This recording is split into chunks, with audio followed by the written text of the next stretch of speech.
जय सिया राम। सब सुख लहे तुम्हारी सरना, तुम रक्षक काहू को डरना। हनुमान जी जिस पे प्रसन्न हो जाते हैं उसके जीवन में सभी सफलताएं अनायास ही मिलने लगती है। जिस काम में हाथ डालता है उसी में उसको सफलता मिल जाती है, क्योंकि हनुमान जी का वो कृपा पात्र बन जाता है।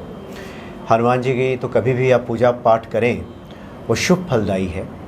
लेकिन अभी जो चतुर्मास की शुरुआत हो गई है, यानी 17 जुलाई से चतुर्मास जो शुरू हो गया है देवशयनी एकादशी से, इस चतुर्मास में अगर हनुमान जी की पूजा आराधना की जाए तो उसका विशेष फल प्राप्त होता है, बल्कि कुछ ज़्यादा ही फल प्राप्त होता है। जैसा कि आपसे भी चर्चा हो रही थी, आपने बताया। तो आपके सामने उपस्थित हैं ज्योतिषाचार्य डॉक्टर रजनीकांत श्रीवास्तव जी। स्वागत है आपका। जय सिया राम। तो बहुत बढ़िया आज आपने विषय लिया है और आपने कहा कि देवशयनी एकादशी के बाद से चतुर्मास जो चौमासा कहते हैं इसको, इस समय हनुमान जी की पूजा का विशेष फल प्राप्त होता है। जी क्या खास बता रहे हैं? देखिए दर्शकगण, कुछ चीज़ें लॉजिक लगाई जाती है, लॉजिक वाइज भी करेक्ट होनी चाहिए, शास्त्रीय प्रमाण होना चाहिए और कुछ अपनी समझ भी होती है, अपनी सूझबूझ भी होनी चाहिए। पूरा सावन का महीना आप जानते हैं कि शिव जी की चलता है, बहुत प्रिय महीना है, भगवान बहुत प्रिय महीना है। शिव जी की पूजा पाठ होती है, जलाभिषेक की जाती है। और ये जो 4 महीने जो है भगवान विष्णु जो पालनहार हैं सृष्टि के, श्री हरि नारायण, ये विश्राम अवस्था में यानी शयन में रहते हैं, जैसा कि शास्त्रों में वर्णित किया गया है। जी हाँ, बिल्कुल। और अब पालनहार ही अगर 4 महीने के लिए विश्रामावस्था में पहुंच जाए या शयन में चला जाए तो सृष्टि का क्या होगा? कौन करेगा पालन? तो पालन कर रहा है। तो आप भी जानते हैं कि देवों के देव महादेव, तीनों लोकों के स्वामी शिव शंकर भोलेनाथ हर हर महादेव, तो वो अपने सत्ता की बागडोर अपने हाथ में रखते हैं। और इन 4 महीने में जितने भी भक्तगण हैं वो शिव जी पे जल भी चढ़ाते हैं, पूजा पाठ भी करते हैं। अब देखिए इसमें क्या है कि 4 महीने के दिन विष्णु भगवान के लोग, अब तक जो परंपरा आती रही है और सही भी है, विष्णु भगवान का जैसे श्री राम का नाम का जाप करना, श्री हरि का जो भी जिस तरह से शास्त्र में वर्णित है।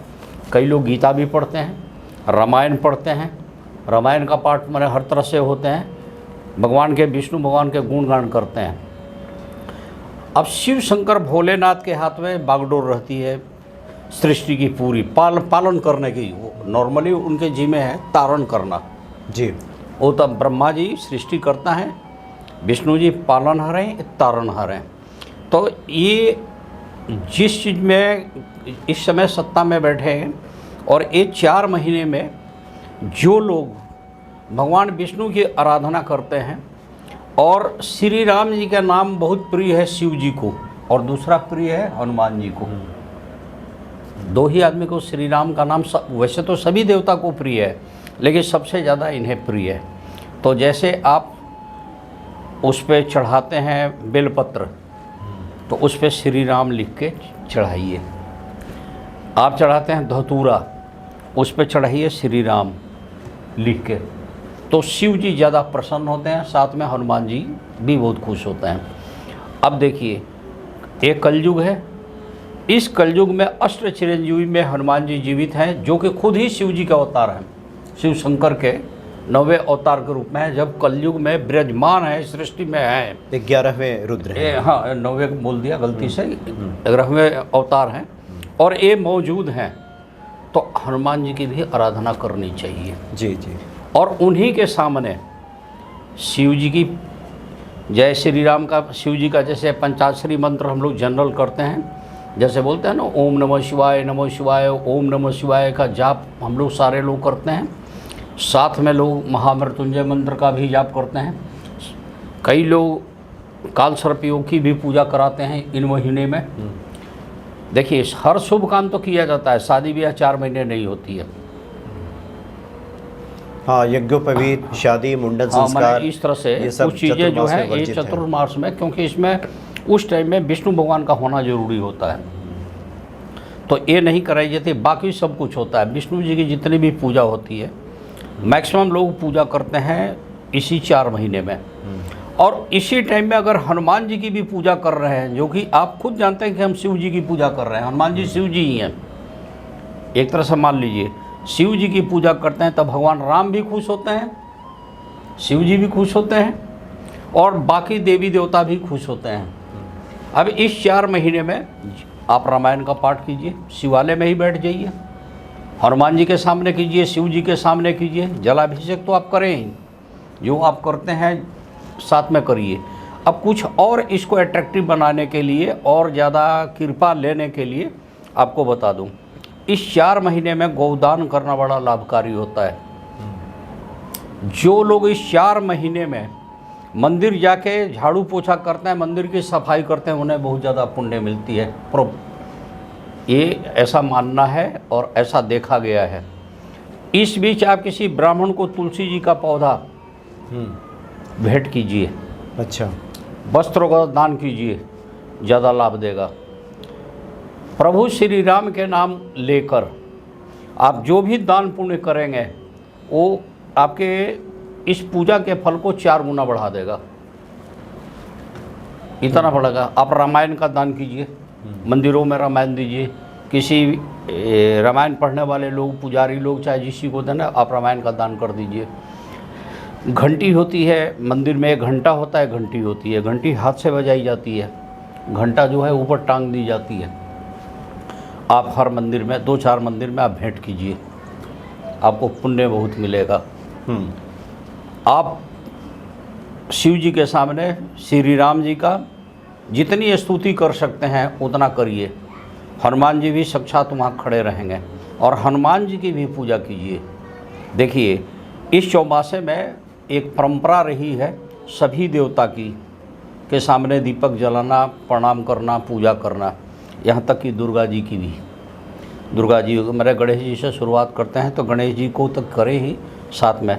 तो दर्शकगण आप ध्यान दीजिएगा कि इस कलयुग के महानायक और इस समय संतन, सभी संत लोगों की रक्षा करने के लिए खुद शिव जी हनुमान के रूप में आपके सामने हैं, तो हनुमान जी की पूजा कीजिए जी, शिव जी की पूजा कीजिए, हनुमान जी की पूजा कीजिए, राम जी की भी करनी है। राम जी की जितनी स्तुति कर रहे हैं, हरिवंश पुराण पढ़िए, रामायण पढ़िए, हनुमान चालीसा पढ़िए, शिव जी का जितना भी गुणगान कर सकते हैं आप सब कीजिए। आपका फल बहुत ज़्यादा मिलेगा, कई गुना मिलेगा।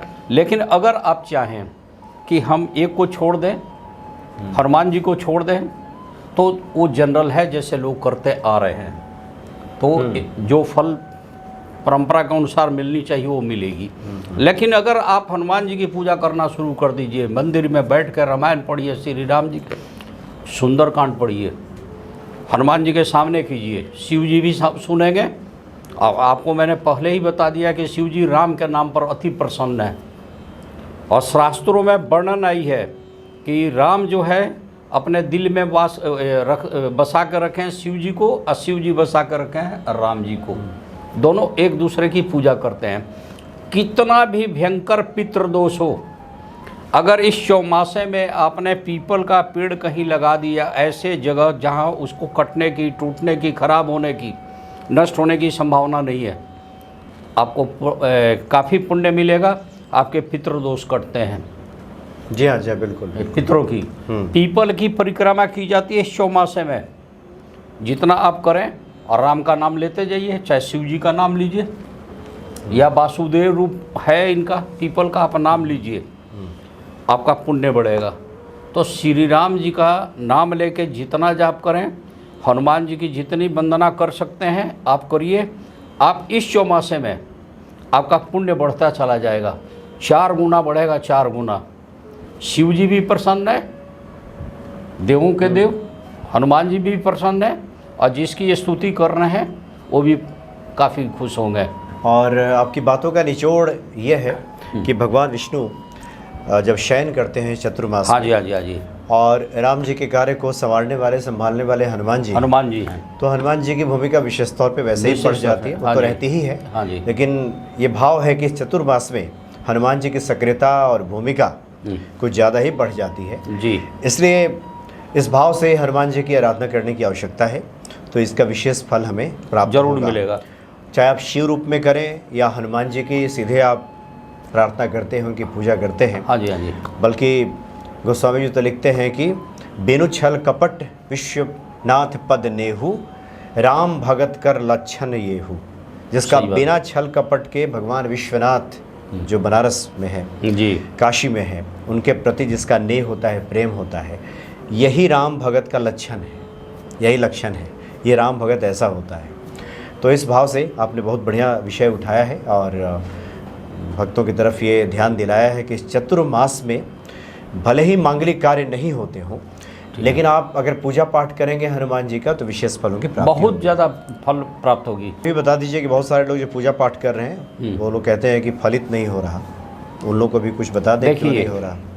आप मेरे को प्रणाम करें, आप मेरी सत्कार करें, हम कितना प्रसन्न होंगे, क्या कारण है कि हम नाराज़ हैं, ये आप नहीं जान सकते। इस तरह से समझिए कि आपका रिलेशन भगवान के साथ कितना जुड़ा है, कितना सही है, कितना सहज भाव से है, कितना बिना छल कपट के है, उसी भाव के अनुसार वो फल मिलता है। देखिए भगवान काफ़ी दयालु हैं, दयालु काफ़ी हैं, कृपा बहुत करते हैं, लेकिन अगर छल कपट उन्हें कहीं नज़र आई, आपका प्रारब्ध कहीं गलत नज़र आया, आपका कर्म कहीं गलती है, तो हो सकता है वो फल ना दे, आपके मन के अनुसार ना मिले। आप चाहे कितना भी जाप करते रह जाओ, कितना भी पूजा करते रह जाओ, इसलिए एकदम सहज बन के, एकदम अज्ञानी की तरह ये न कहिए कि हम इतना पूजा कर रहे हैं प्रभु, आप तो हमारे को फल ही नहीं दे रहे हो। ऐसा कभी भी नहीं बोलना है। आपका काम है कर्म करना, फल देना परमात्मा का काम है। जी हाँ, जी बिल्कुल सही बात है। तो इसी भाव से आप हनुमान जी की आराधना कीजिए। निश्चित तौर पे पवन पुत्र हनुमान सभी की रक्षा करेंगे और सबकी मनोकामना पूरी होगी। बहुत बहुत धन्यवाद आपका। जय श्री जय राम, सिया राम। जय हनुमान जी।